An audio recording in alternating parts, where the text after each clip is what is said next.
Hi everyone, welcome back. This is my guide on how to execute a good Ironman. We're still talking about the swim, and today's part two. Today we're just going to cover some tools for having a good Ironman swim, and some of the things you might want to think about in your training and in your build-up. We're only going to touch on it briefly. Some of the stuff we will cover further in other episodes. So just to recap on part one. The whole harsh reality for an Ironman swim, you're just trying to get through it and get out the other end and be in a reasonable state. You know, the fresher you are, the better you are for later in the day. And as I discussed, the time is only a number.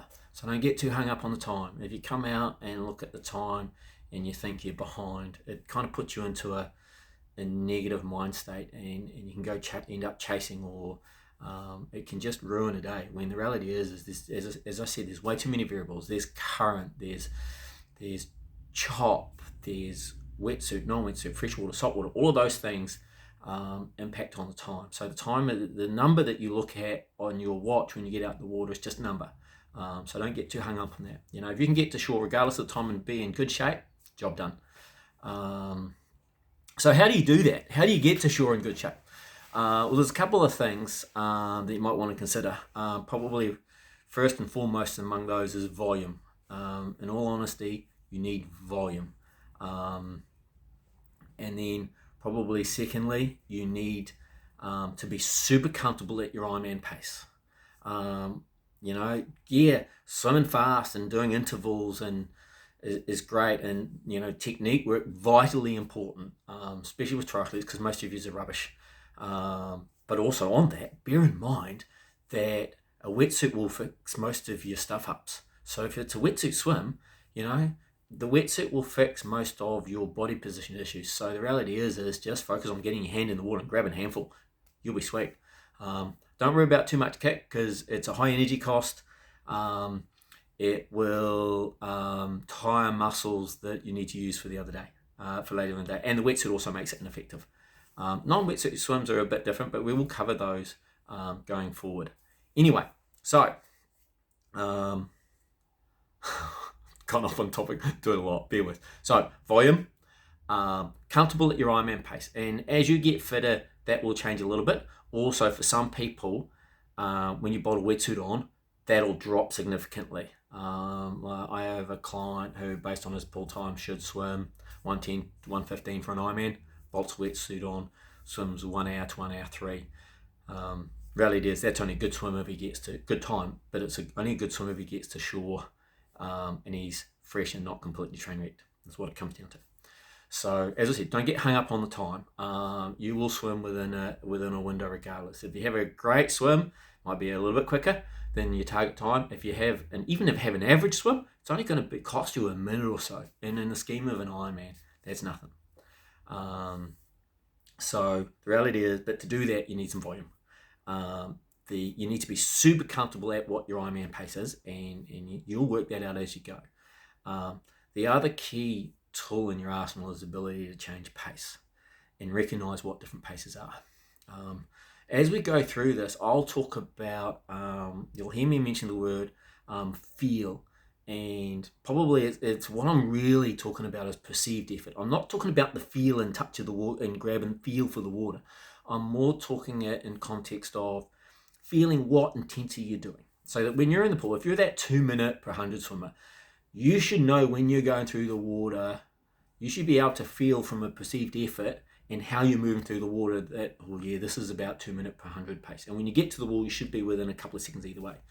And by the same token, if you're that swimmer, you should also understand when you're moving through the water, what 150 to 155 feels like from a perceived effort and intensity and moving through the water.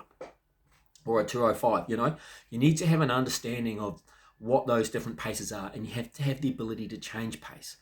And that's a little bit, in the context of an Ironman, it's a little bit more. The ability to change pace is probably more relative to your front of the pack swimmers, your Kona qualifiers, and people who are there to race. If you're doing your first Ironman, or you just want to get it done and you're not there to race, dial in, when the gun goes, dial in your Ironman pace and away you go. You'll have a great day. if you're trying to be that competitive athlete, then, you might need the ability, for example, if it's a mass start swim, you might need the ability to go out go out a little bit harder. And when I say hard, I mean probably more moderate rather than steady, so that you can get on good feet and get towed around the course. Alternatively, if you're in the swim and somebody comes past, you might want to be able to speed. You might want to have the ability to speed up and get on their feet to get a free ride, and you'll go faster, expending less energy.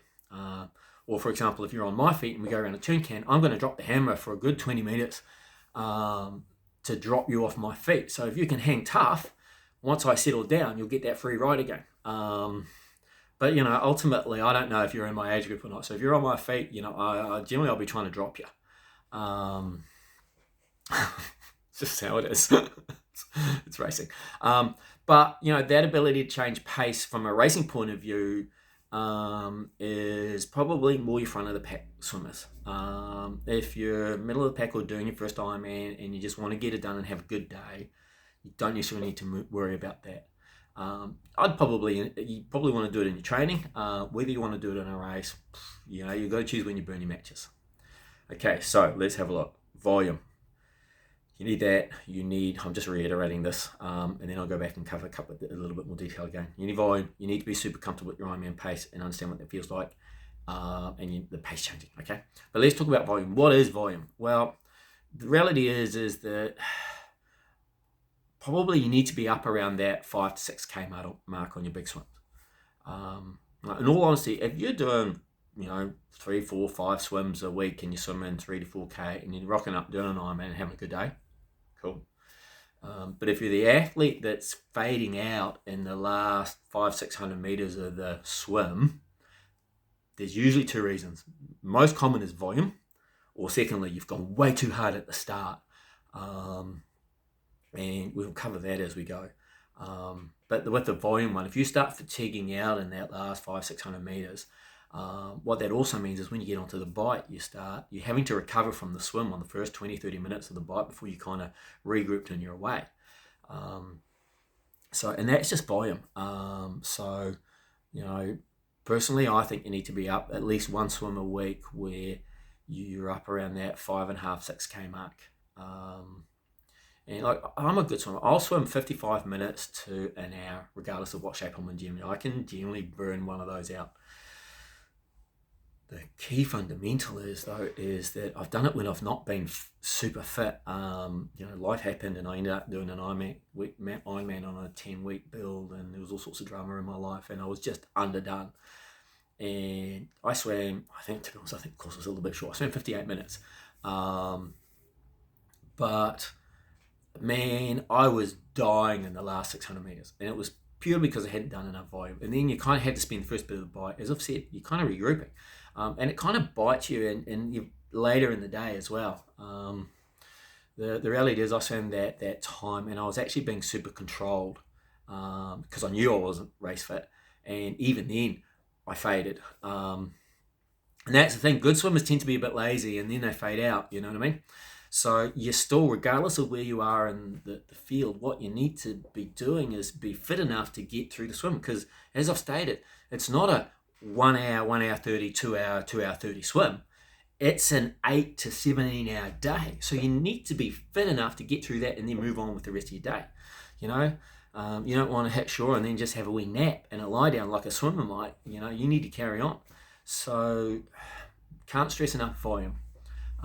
And get some sessions up around about the 5-6K mark, and I'll do a supplemental on swim sessions, and we'll break those out what an big Ironman swim might look like.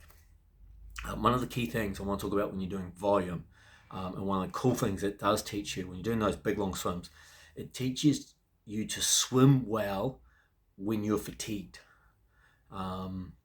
And holding your act together when you're a bit fatigued. That back end of that last 600 meters of the swim, you want to be able to hold. If you can hold your act together there, and you'll gain a lot of time on other people who are dying.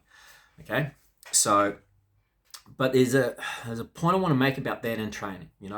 As you build up to those big swim sessions, and ideally you want to be doing that big. You want to be up around that 5.5-6K mark from about 8 weeks out. That gives you 6 weeks, once a week of getting that big swim, and then taper down. I'm a big fan of, take 6 weeks for your body to adapt and get the gains. So, that big swim, I tend to be hitting it at about 8 weeks out so I can get a nice long build, and then taper down and you're good to go. But there is a difference between, and I want to stress this, there's a difference between swimming fatigued and being able to hold your act together versus being blown. You'll know the difference, like you can kind of, even though you're fatigued, you can kind of still swim. It'll be a bit ugly, but you can kind of hold your act together versus when you're done, you're done.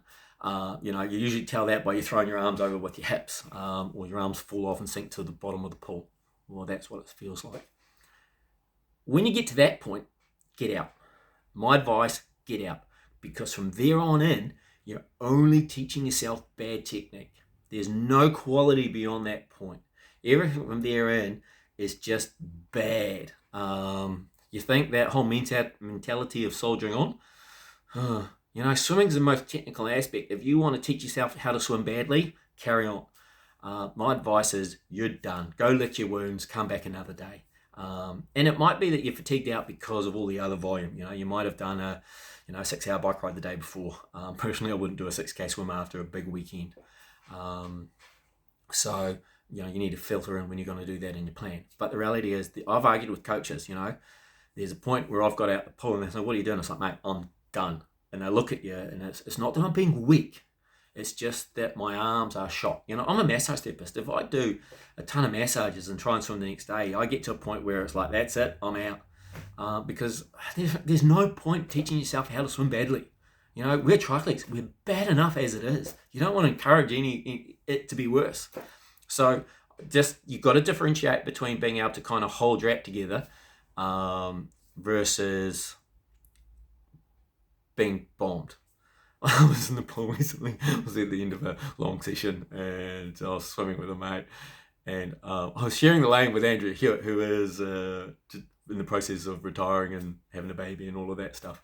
I was sharing a lane with her, funnily enough, and she was doing kick, and I was doing some 50s, and I was like falling apart but trying to hold it together. She just looked at me and she went, "Smooth," and kind of, a few people get away with giving me some advice because I don't take it that well sometimes. But she said the right thing at the right time, because the next 50 I was doing, it was like, "Oh yeah, I just need to be smooth in." And when I got to the end of the 50, she was like, "Yep, that's better. Smooth in, fast out." So that's the thing. I was fatigued, but I could still hold my act together versus being done. Because if I was done at that point, I would have just got out. So have a think about that. And just if that point comes, and it should do an Ironman build, it's okay to go, "Nah, I'm done. I'm not being weak. I'm just bombed." Go get some food, carry on, and then do whatever the hell you want to do. Maybe have a nap. So that's my advice. You need to do at least one swim, and you might want to do that on your own or get some victims to come train with you. But if you're squads and you're training with a squad, and you're getting that kind of volume, by all means, you're sweet. But that big long swim, and we'll cover that and the long swim in an article in an episode. So let's not talk about that. But again, I want to come back to your Ironman pace. You want to be super comfortable at that, and you just want to be able to dial it in when you're doing those big sessions. That big session I do, there's 1,000 meters swim in there, and all I'm doing in that 1,000-meter swim is just kind of settling myself into Ironman pace so that I'm comfortable. Do you know what I mean? You don't need to swim fast in an Ironman. Most of us, as I've said, I can't reiterate enough. The difference between going 5 seconds per 100 faster is only 3 minutes, and it'll nuke you. So they're the tools. Big volume, get comfortable at your Ironman pace, work on a bit of pace change, and you'll be sweet to a point. We'll cover some of that in more detail. So next episode, we're going to cover, because I'm almost out of time, we're going to cover about the start of an Ironman and a couple of things, and we'll touch on mass starts and rolling starts. So peace out from me. Take care. See you soon. Bye.